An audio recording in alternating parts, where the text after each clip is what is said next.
Alrighty. Hello, everybody. Welcome to the stream. Got another fun episode planned for all y'alls. Of course, today I'm joined by the one and only Jacoby. Jacoby, that's me. That's Jacoby. Alrighty. Hello. We're gonna get playback on the stream for half a second because I forgot to mute it. There we go. In typical fashion, this week we will be getting Jacoby's take on the Book of Boba Fett. This week is episode 4. Following that, we'll be talking about Mando episode 3, which was amazing, so look forward to it. Without further ado, I'm gonna let Jacoby take the ropes on this first one while I finish eating my dinner because I just got home not too long ago. All right, episode 4. Let me give a rundown. Episode 4. Episode 4. Boba meets the lady that kind of is his right hand woman. He finds her also as a bounty hunter, and he saves her when he is still in the sands. He is still part of the sand people, even though they're not with him. And he saves her when she wakes up. She's like, who are you? And he just looks at her and says, I am Boba Fett. And she goes, nope, Boba Fett's dead. That can't be true. But essentially, she's in the midst of this. There is a scene where he has to save her, and when she saves her, he takes her to this mech shop in which she gets these cybernetic parts. And one thing I think Star Wars has always had, they've always had cybernetic kind of like, look at Vader. But I feel like it was never that common. And there's this dubstep playing. Boba brings her to this, this cybernetic shop, and I just got major cyberpunk vibes. It wasn't bad though. I was like, it's not giving me Star Wars vibes. It's definitely giving me sci-fi, future sci-fi, But yeah, I was like, this feels kind of like I'm watching some like a almost like a Star Wars-esque Blade Runner. No, Blade Runner, that's for later. I can't get into that yet. It just gave me very cyberpunk vibes. But not a lot really happened in this story. Yeah, really, he just meets this girl. I mean, I don't remember anything. I watched this 2 days ago. I wish I could give more insight, but there wasn't much that happened. But so far, I think it's fairly enjoyable. I'm having a good time with it. It wasn't anything too, the story hasn't been nothing crazy terrible yet. There's been some cheesy moments. And also, I guess, to kind of extend this review, I did eventually see the speeder scene, which I have told you about, Dylan. But for the people watching, I didn't think the speeder scene was that bad. I understand they were driving pretty slow. I can understand that. But then I try to look at it from a different angle, and I'm like, there's not really much room for them to drive fast. They're constantly turning. But I can still see, it's a cinematic film, cinematic show. They could definitely be like, who cares? Make him go pedal to the metal, which would have been definitely really awesome. But for the most part, I thought the speeder scene was fairly cool. I like, seeing them kind of like almost boost up like their hover abilities. I don't know, and to like get over obstacles. So I had some fun with it. One thing I told you, Dylan, was that I heard so many terrible things for the Book of Boba that I expected, a show almost unfinishable. So because of that, it's been a lot more enjoyable because it's not as bad as I originally thought it would be. That being said, I would not manage expectations. Yeah. But really fun. That's about my review. I am more excited to talk about this Mando episode. Well, so I'm trying to remember in that Book of Boba Fett episode was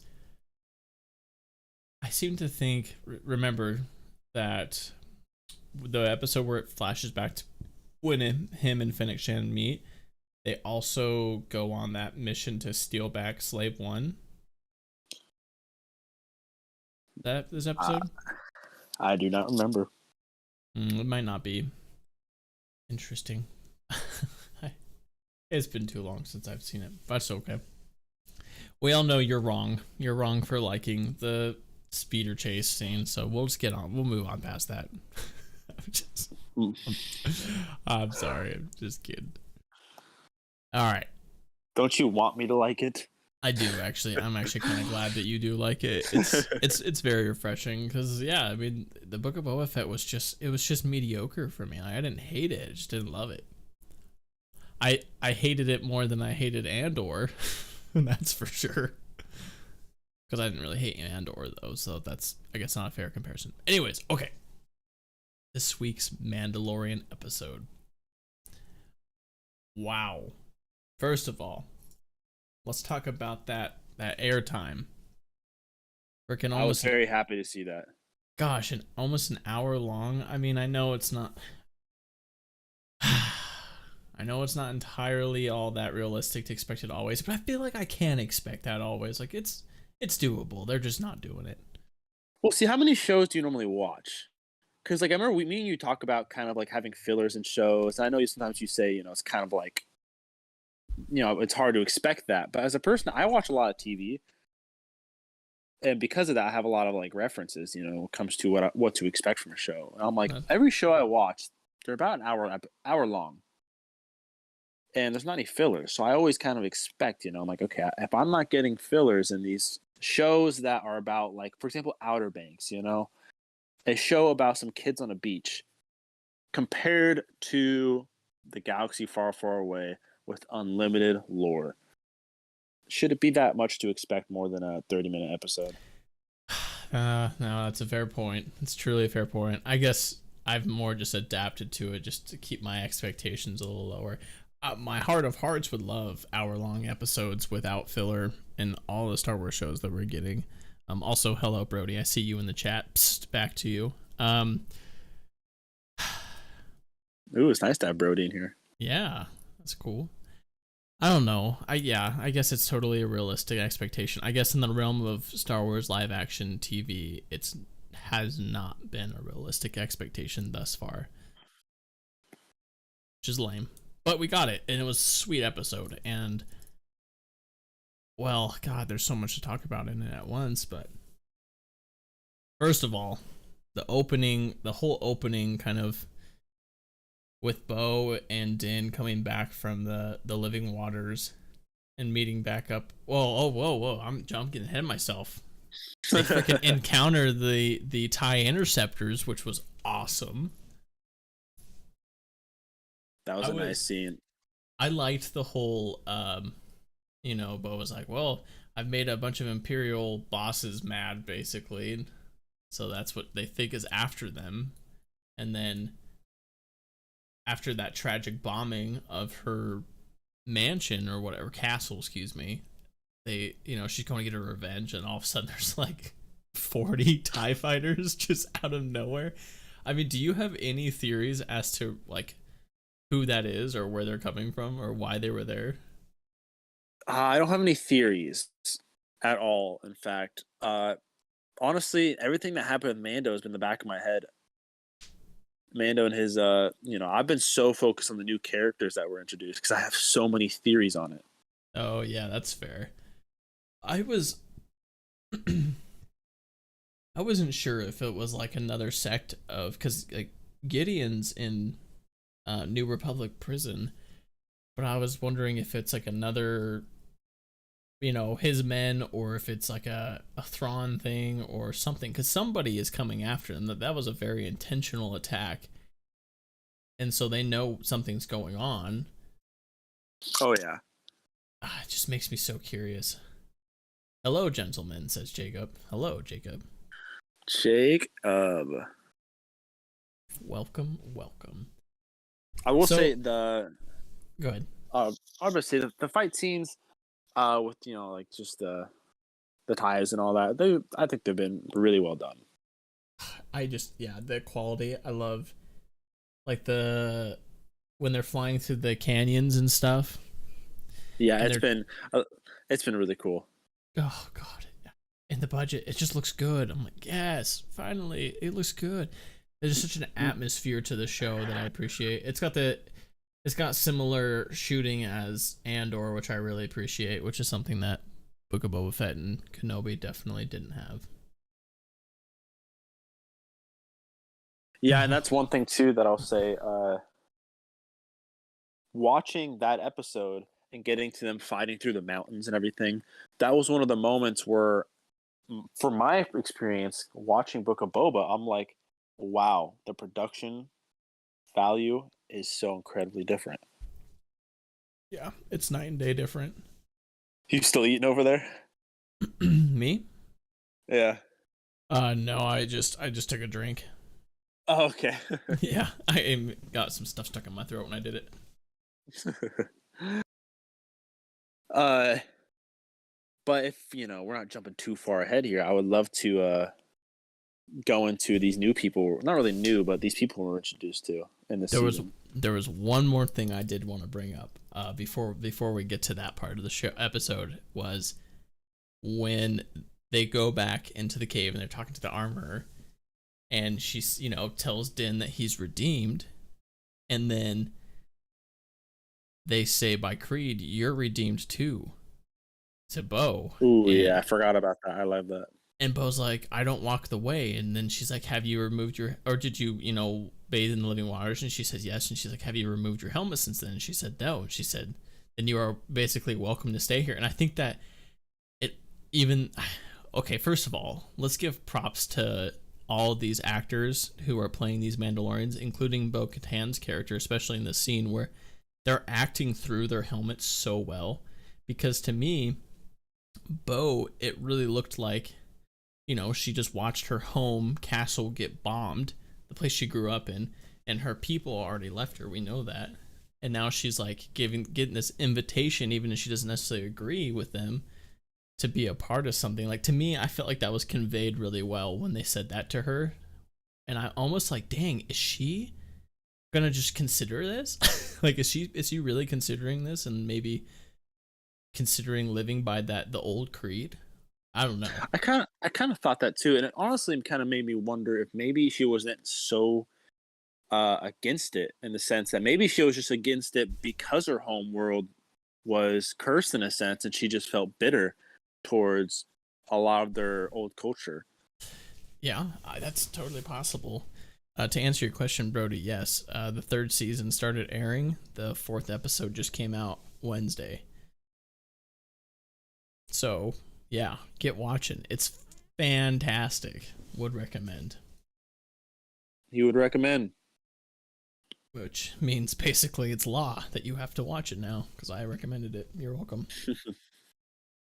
But yeah, I really liked that scene. I thought there was a lot of nuance in such a quick moment, so I appreciate that. But now, okay, yes, we can get on to the what did they call them? What did they call the people that are like reintroducing from becoming, being in the Empire to normal people? I'm not sure. They had a name for them. Anyways, yeah, all of those folks. What did you think of that, this entire segment with these new people, essentially? Well, most of them are new except for the scientists that it focused around. Yeah. But it's cool. I think it's such an interesting little tidbit, because I think, like, in Mando and Kenobi, or excuse me, not Mando, sorry, in Andor, Kenobi, and Book of Boba Fett, because of the flashbacks, there's kind of like always the what's the word I'm looking for, like dichotomy of two plot lines happening. You have like an Andor, it's kind of following Cassian and his stuff, and then it goes to Mon Mothma. I can't say that right now. Whatever. It's not coming out right. So it has those two storylines running parallel, and it does it in the other shows too. Mandalorian has always been pretty singular.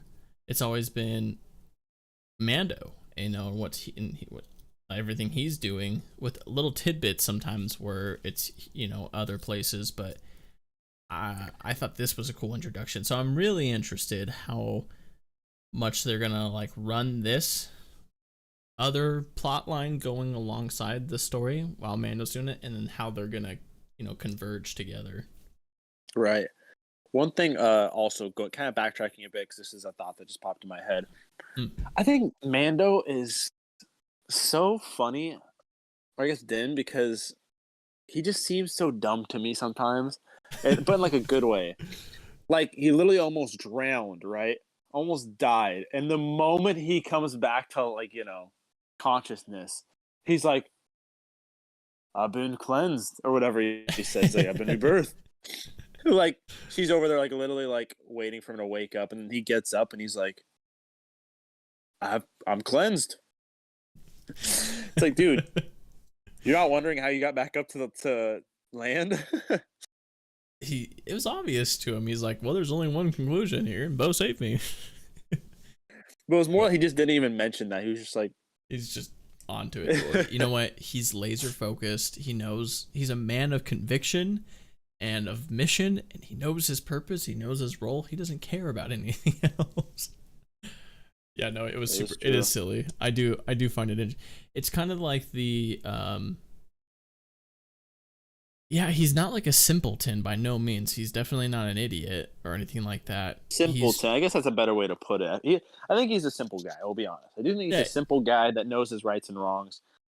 He's just dedicated to what he believes, and everything else he knows is in service to his mission, his morality. Right. But going forward, we're talking about this new introduced kind of side plot. I really enjoyed it. Before I give my thoughts, though, I think for people that have seen it, there's no action. Yeah. But man, Star Wars fans can get on my nerves. I'm already seeing people hate on this episode and just making jokes about them skipping the entire middle segment just to the Mando scenes. What? And I just can't take. There's such a large majority of Star Wars fans. I swear they just need action to be entertained, and it drives me nuts. That's kind of silly. I loved it. It reminded me of Blade Runner. So heavily, in fact, which gave me some theories, right? Mm-hmm. Here are my theories. So the reason why I thought it reminded me of Blade Runner was because we see this scientist go through these tests with this robot, right?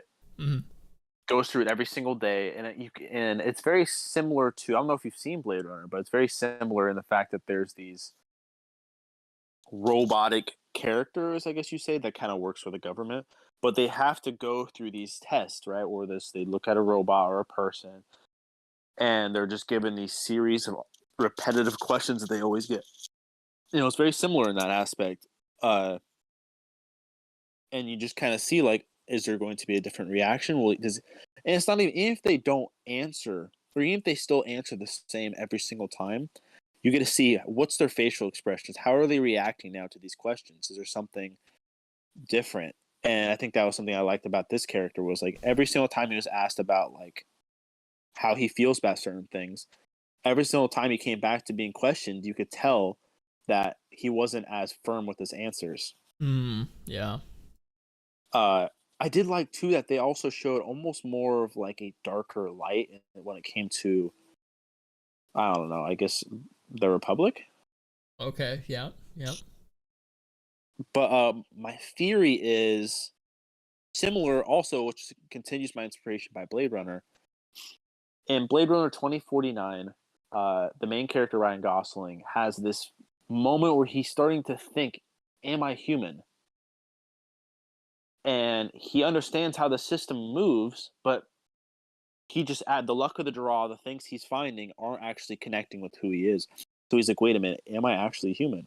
So the character that he's with, right, the woman with the short hair, and she's secretly kind of working with the Republic to find out if people are breaking their, I guess, washed mind and like reconnecting to who they used to be, Right. And which is like going back to the Empire and everything. My theory is that she had, they all had their minds essentially wiped. I think her mind was wiped, and I think she figured out her mind was wiped, by herself, but she's still acting as if she doesn't know her. I think she knows her mind was wiped because we saw what happened. But I don't. I think she's tricking the Republic into thinking that her mind hasn't clicked back to who she was, and I think it Right. already has. I Interesting. I think she's already. I think that switch where they go back to the Empire and they become who they used to be. I think that has already switched with her character, but I think she's acting it off as now just an agent to find out whose minds have been switched.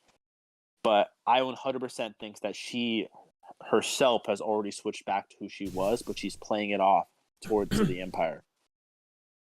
And I think That's she has. I interesting. think she has secret motives. So I See, think we will see more of her. I I didn't. Well, okay, parts of that I was thinking, but I didn't get the impression. I mean, I know you're kind of theorizing that their minds were wiped by the whatever that machine was called, because like the scene where he gets invited to sit at their table and chat a little bit. They they share memories and stories of their time in the Empire, and I guess you could say that maybe they left some generic implants in there just so that they would feel like they still remembered all that. But So that is something they do in Blade Runner too. Is they actually have implanted memories. so that, I mean, I guess that could be what's happening. That would make, I mean, it would make sense. I was thinking that they, these people are the ones that when the Empire fell and like maybe they were captured or whatever, the Republic developed this program to try to reintegrate. I cannot talk today. Wow.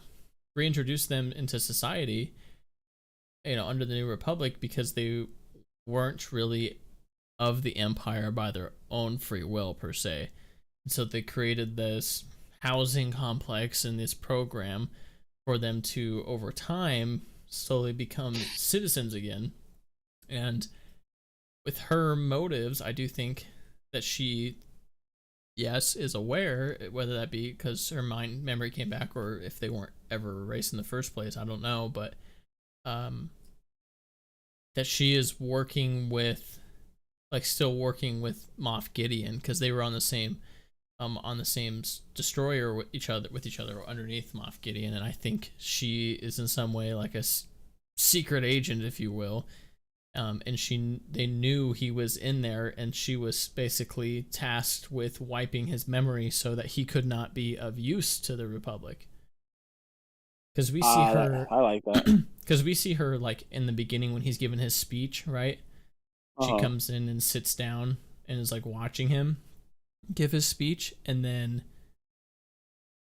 yeah, like she's watching him, and then they run into each other at the table, and she acts like, oh, I didn't expect to see anybody from Moff Gideon's crew here. And that would explain too why she kind of you can assume that she most likely killed him at the end, or just completely made him a vegetable when she kept his head under the wire, or whatever it was called. That kind of Which was interesting too, because they were talking, the doctor was like, it's a similar device to that, but we've learned that when you turn down the voltage a lot, it's very soothing and blah blah blah blah. And I think he's 100% telling the truth. I think that at that low of a rate, it just helps calm your nerves, take the edge off. Maybe like it, like euthanizes you kind of.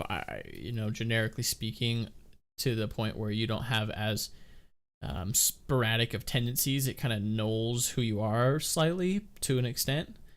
But I find it wild that he's like, it's fine. I personally have done it myself and I found it pleasant, but yet they didn't like put any kind of restriction on the machine. It still has the full blown capabilities of what it was yeah. before. I was like, well, what the hell? Okay, guys.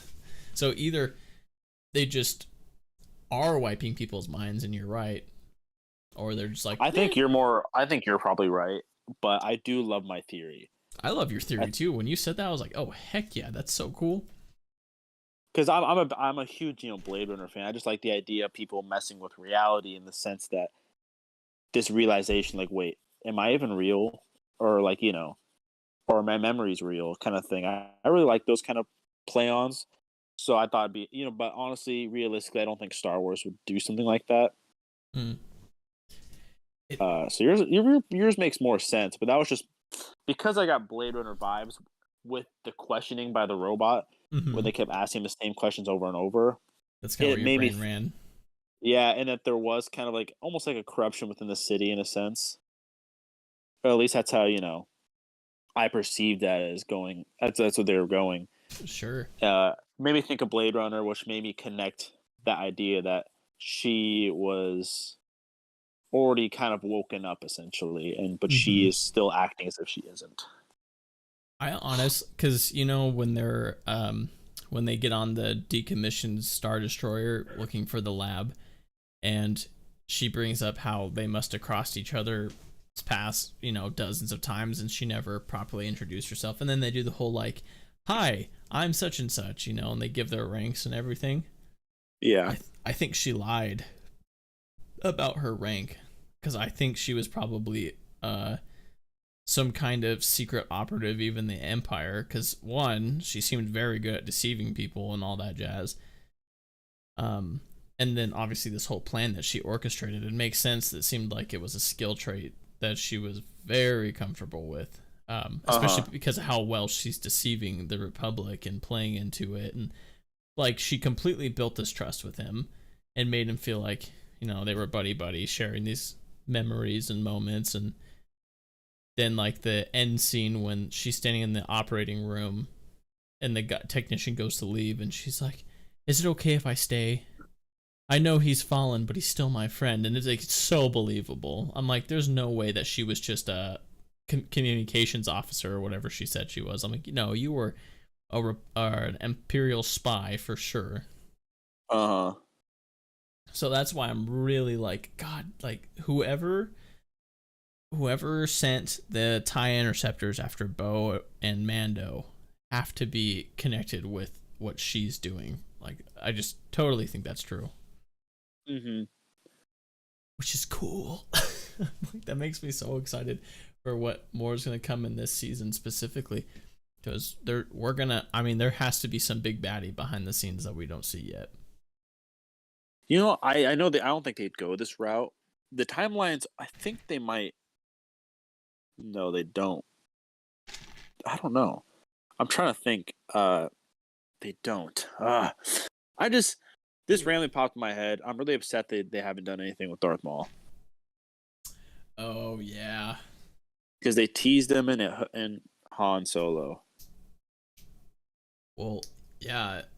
I mean, not to get on that gravy train again, but like George had a lot of ideas for the sequels, but I think the bit in the script that he gave Disney when he sold it to them under the pretense that they would use his source material was going to be focusing on the like underworld of Star Wars after the fall of the Empire and stuff like that. And I don't remember if Maul was going to be part of that because obviously George hadn't killed Maul officially. Like Rebels didn't exist yet in his plan. He was already brought back in Clone Wars, but it was going to be about him and his criminal empire. I'm pretty sure. Well, you remember like the seeing uh Darth Maul though, right? In And Han yeah, Solo. yeah, because he's the leader of the New Dawn or whatever they're called, Crimson Dawn, something like that. Oh yeah, and he even had his metal legs. Yeah, that would have been. I honestly wish they'd expand that more because even in the final season of the Clone Wars, he took over Mandalore and he had the Maldalorians that were they used to be called Death Watch. Now they were at that time the Maldalorians, um, basically helping him rule Mandalore, and then he got into the criminal empire scene as well.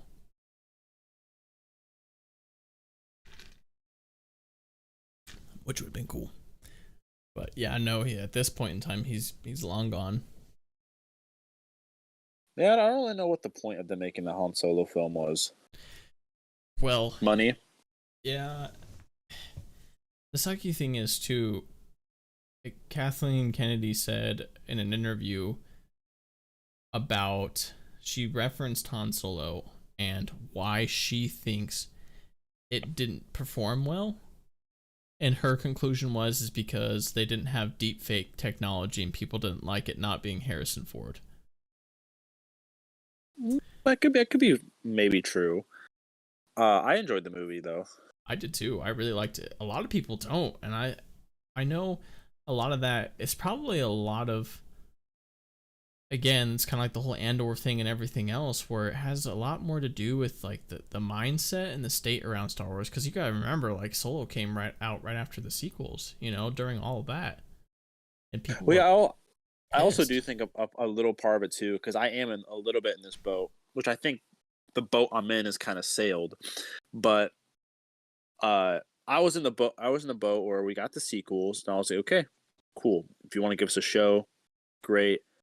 Don't give us a whole timeline of Star Wars content, because from my perspective, I was like, a part of what makes Star Wars so epic is we don't get it a lot. Yeah. And so like when the trailer dropped, it's like it was almost like it's like a rare thing. And when you get it, you're special, You're in your Yeah. special time of life to get it. And when they were kind of wanting to go through all these different uh they released a schedule, right? Where here's all the Star Wars content they want to do, and they released it at a Comic-Con. I was like, super cool. Probably all really exciting.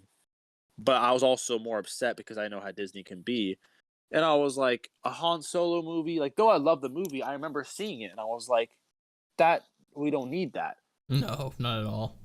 Like, and so it's like, because I was already in that boat where I'm like, it's cool we're getting this. I only want it though, like I only want stuff that really moves us forward. I don't want us to get more than we should because it takes away that special feeling that, a Star Wars movie is. Yeah, like the stoicness of it.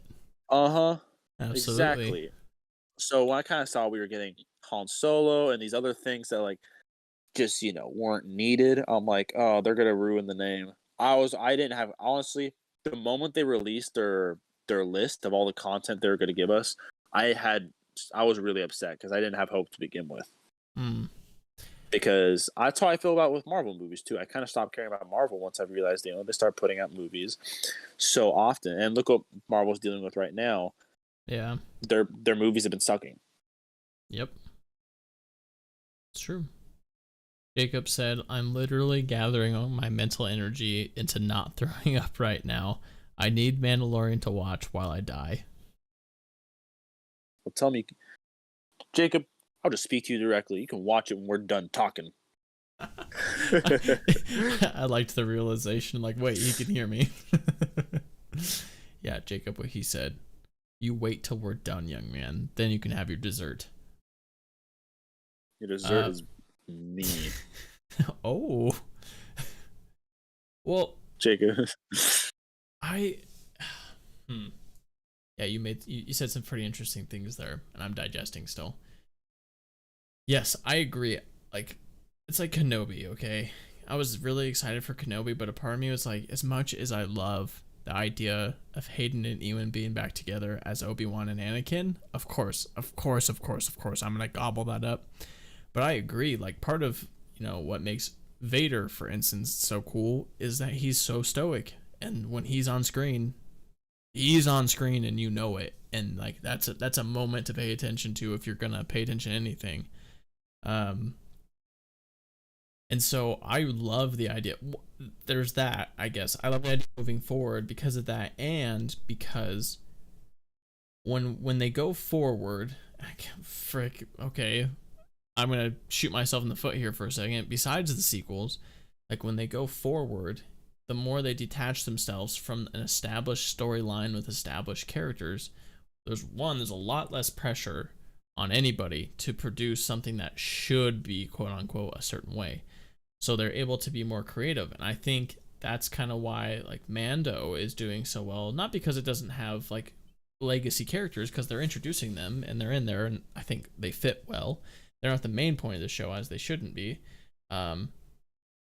But it's kind of an unexplored timeline where they have some breathing room from really any kind of perceived fan expectation. Like, yeah, Kenobi falls at a time, well years between either one of the movies, but the problem is it falls between two movies where we have an idea of where it was and where it's going. So there's so much in between that has to go a certain way, otherwise it doesn't make sense.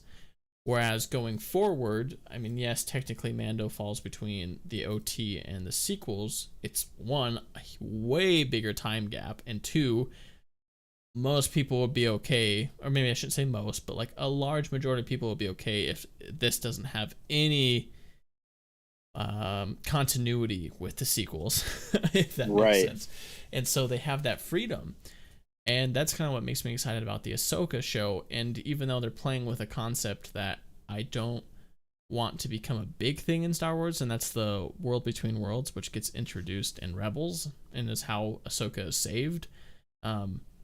That it opens the opportunity to kind of not destroy the sequel trilogy, so that people that still enjoy it can still enjoy it as something that, in a sense, canonically happens, but they could also pursue an alternate timeline, because the sequels is only 1 year in Star Wars, and it could be a way to point towards like, hey, this other reality exists. And I don't think Star Wars needs multiverse type stuff, but maybe as a soft way to like softball themselves forward into more freedom for content going forward, where they're not tied down by any baggage, be it people loving or hating the sequels or being obsessed with the prequels and OT. Like, they can still have all those, the essence of Star Wars, but just do something that's good and new and creative. I'm for that. Right. One thing too, I mean, I think when it comes to creating content, that I think they just had such a good, a good start with Mando is that they have, Din, which I think when you're creating a story with legacy characters, there's a lot of criticism in the sense of people that are big fans are going to be looking at every little thing, like, don't mess this up. Did he actually do this? Didn't know he didn't, kind of thing. And what Mando did so well is they didn't give us legacy characters, but they gave us characters that reminded us of legacy characters. Good way to put it. Yes. Din reminded a lot of people of Boba. And then you also, boom, without giving us Yoda, you give us Grogu. So I think they did a great job in the sense that to introduce us to a whole new story without trying to like be like, okay, what are you going to mess up? Don't mess up this. Don't mess up that. And they said, we're going to give you guys something that is familiar, but it's completely new. Yes. Yes. So I think they just that was a really smart move to do that. And the way they bring in existing characters like Bo-Katan and Ahsoka, is one, like, okay, Ahsoka now is very much like S tier as far as like fan love and stuff, but she's not an OT character, and she's not even technically a prequel character, although yes, she did exist during that time, but she wasn't introduced until after the prequels, is what I'm saying. Right. But like Bo is like, I mean, coming from the Clone Wars, maybe like a B tier character, not in like how cool she is or anything, but just her screen time and presence and how her overall significance to the story isn't like nearly as grand as Ahsoka and Luke and such. Right. So they're bringing in these, kind of adding in that familiarity where there's like connection, and it's allowing these characters to kind of grow into significant roles within this show, which I think is cool too. For sure. And the nice thing is that since they were introduced in the shows, there is also that level where it's like, there's more leeway. What can they do? What can they not do? Exactly. As opposed to a movie where these, like you said, legacy characters. So Jacob did say, it's okay, this is better anyways. And then he just said, Disney... I'll be back. No, yeah, he's just dying. He said Disney releases Duke Skyrunner for next movies. He's like, you guys want familiar? I'll give you familiar. Yeah. No. Oh God. Okay. Yes, I was about to divulge on a not great path, so we're just gonna pump the brakes there. But yeah, no. So Mando, I think depending on how Ahsoka goes. Like, I mean, I still have my level of optimistic skepticism when it comes to anything they're releasing now. Mando's definitely helping that, but if Ahsoka has even a shimmer of the kind of spark Mando's brought and the uniqueness that Andor brought, I know some people are like, no, none of that. But anyways, I think that would be a great future place for them to go with Star Wars. There's that part of me that still would be like, yeah, really cool Old Republic stuff would be sweet, especially if they just used the source material for the inspiration and really tried to just stay true to that lore, because that lore almost exists in a realm that's opposite from what we've got in the movies, and all that. But even then, like, there's a level of expectation, especially because when you get into stuff that's only exists through comics and books, you're really talking about hardcore fans. Talk about the most judgmental group. Whereas if they go forward, especially if they find a way to kind of like softball away from sequel stuff, like if they go forward into some just good Star Wars-esque storytelling, but with unique things, with some characters that are, re-implemented, such and such, just like Mando, that's a fun place to be. For sure. Gotta go was good listening while doing homework. Yeah, heck yeah, Brody. Thanks for hopping in, man. I guess because I feel like we're probably getting near the end of the stream. I'm not sure how much more you want to go, but what are you looking for? What are you wanting to see in this next episode, or hoping to see? What am I hoping to see? I am curious if this is going to be a longer episode. Maybe it'd be great if it's the same length as the one we just had. If it's gonna, I want to see more of the dual plot line. I really like that. In fact, Yeah. Drew Kaprinski, or I forget how to say his name, but he's the author of the Bane trilogy books.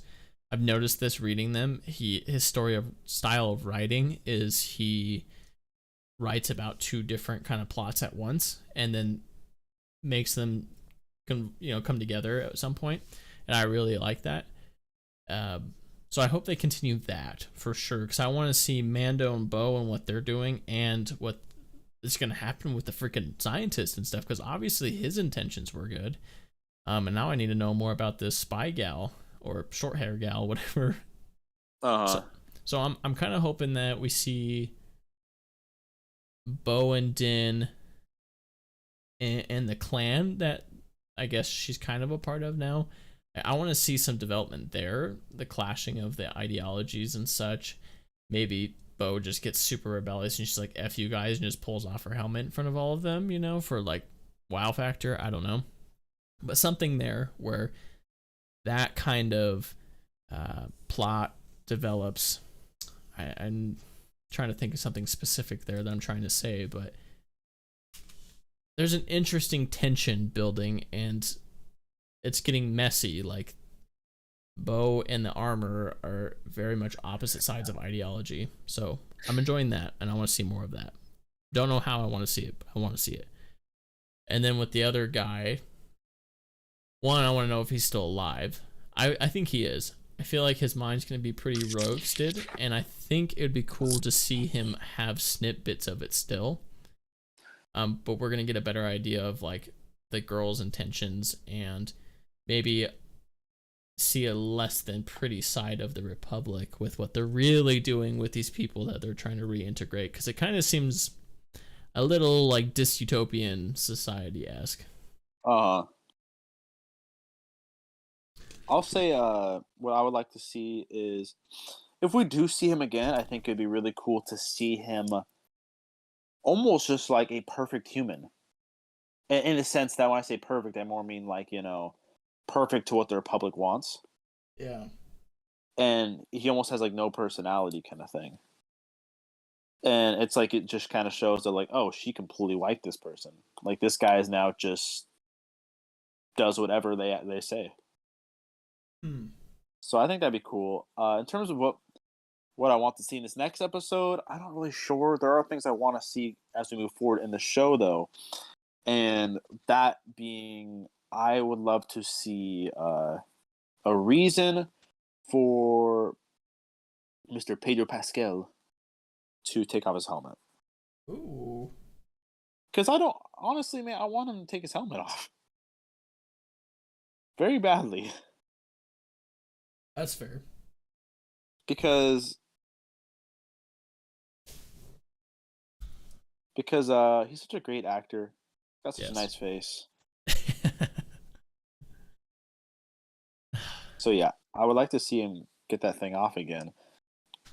Maybe there's like a opening to the Creed where all of them are like, "You're right, we don't need to have our helmets on," kind of thing. That would be a cool route. That would be such a cool route, and that part of me really wants it to go that way. Okay, I just had another thought real quick. No. Dang it. Okay, well, thanks for watching.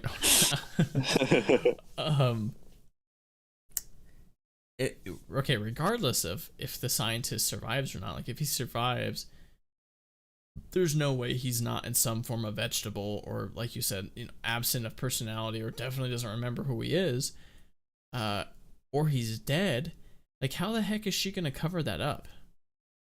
See, that's another thing I thought too. I was like, no matter what they do with this, I just hope it's not cheesy, and not really cheesy, but like in a sense where it just, if he is dead, if he's dead, it's like, okay, well, how did no one question this? Yeah. Was Where's the like, video was everyone footage? like, was everyone just like, yeah, man, just we got you. It happens. Oopsies. Yeah, Your hand's completely pushing his face into it, but yeah, I'm like, no worries. pull up the security tape. Like, I don't know. It's true. As much Pedro as possible is the best route, says Jacob. Well, I'm glad you're in agreement. I Jacob, want to see Grogu put into a surgical room. Oh. And he has a cure to what the Empire or the Republic needs, but it would kill him. Oh, I see where this is going. And then Mando's not going to let them. He's going to choose the one over the many. And then in the next season, he's going to die right away. You could have definitely spoiled it for some people in the stream. Well, no one knows what we're talking about. You know what? It's way past the spoiler mark. That game has been out for years now. See, but the thing is, I've watched some people talking about, like some people doing reviews on the series, and it is really cool that people don't know what happens. And I'm like, oh man, they're in for a wild ride. Well, good thing we were cryptic and we didn't drop names or anything. Why did I just have the strongest urge to shout out a name right there? I think that is called impulsive thoughts. Good God. But yeah, that was another thing where I'm kind of curious, and they better address it in the next episode, because how would they not? See, yeah, one thing I'm also just hoping they don't do is that they just don't really bring it up. Oh, just move on. Yeah, that'd be the dumbest thing ever. And for some reason, I could just see them doing that. I know, that's the worst part, is I can imagine these very dumb... It's like what you've been saying, how it's frustrating when you can just come up with a theory that's better than what you actually get. Like a different edge of that same coin. I'm like, it's so frustrating to me that I can think of a dumber theory than what they should do, and it feels like it's a possible reality. Yep. Like, no, that is something that's always annoying me, though. I'm like, okay, if I just thought of this theory within like 30 seconds and just blinked into my head, why am I not getting something remotely this good?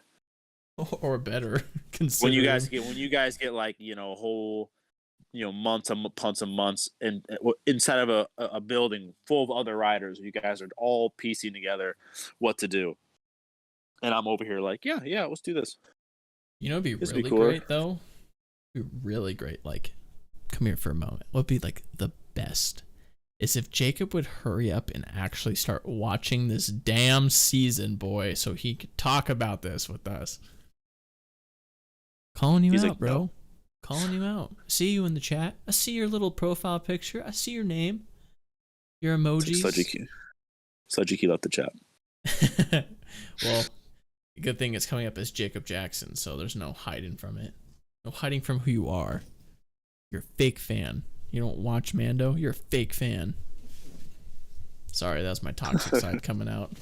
I was about to say, imagine someone just like sees your live for the first time. They Just, come like, in the on first that thing. part.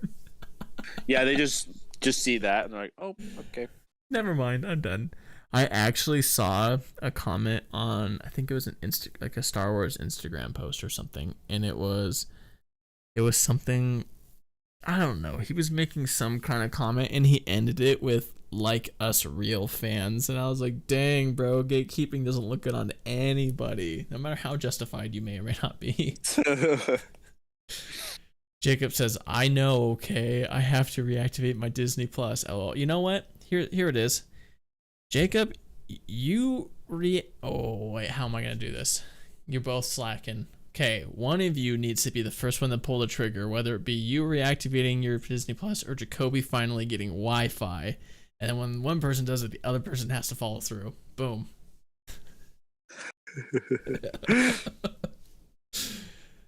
I think my time of Wi-Fi is over.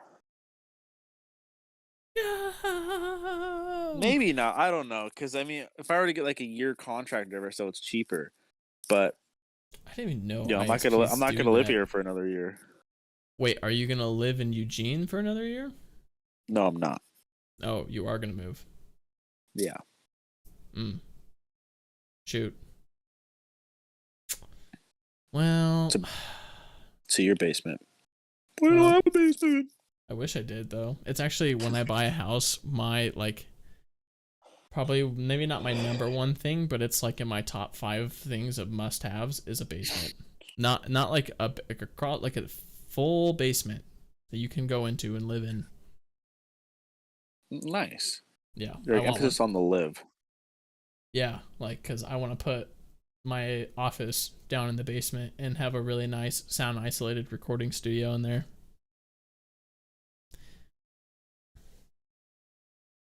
And for me. You know what? I want more than one room, so yes. You can move in, you pay rent, pay for part of my mortgage, it'd be great.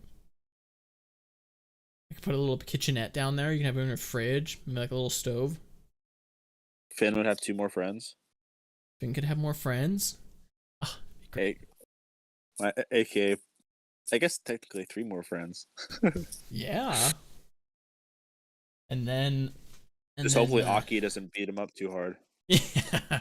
Finn's kind of a sweet boy, so I don't know. Oh, Jacob said he'll do it. He was in on that agreement.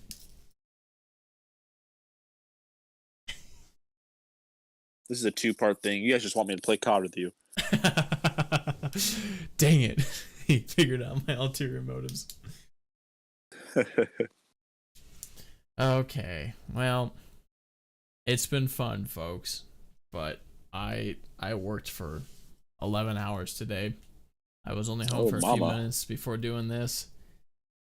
I am ready to chillax. So, all right, everyone. All right, everyone. He says, thank you all for being here. Thank you for watching. Jacob Jackson says, is that so bad? Cry face. It is that bad, Jacob. Alrighty. Well, you thought of me playing Call of Duty. Yeah. Oh. Nice. I guess it is that bad. Hey, I'm off the hook. All right, everyone. I forget which one I say. I'll let you figure it out. Wait, I'll just pick one and you'll just have to say the other one. There we go. This is the way. And may the force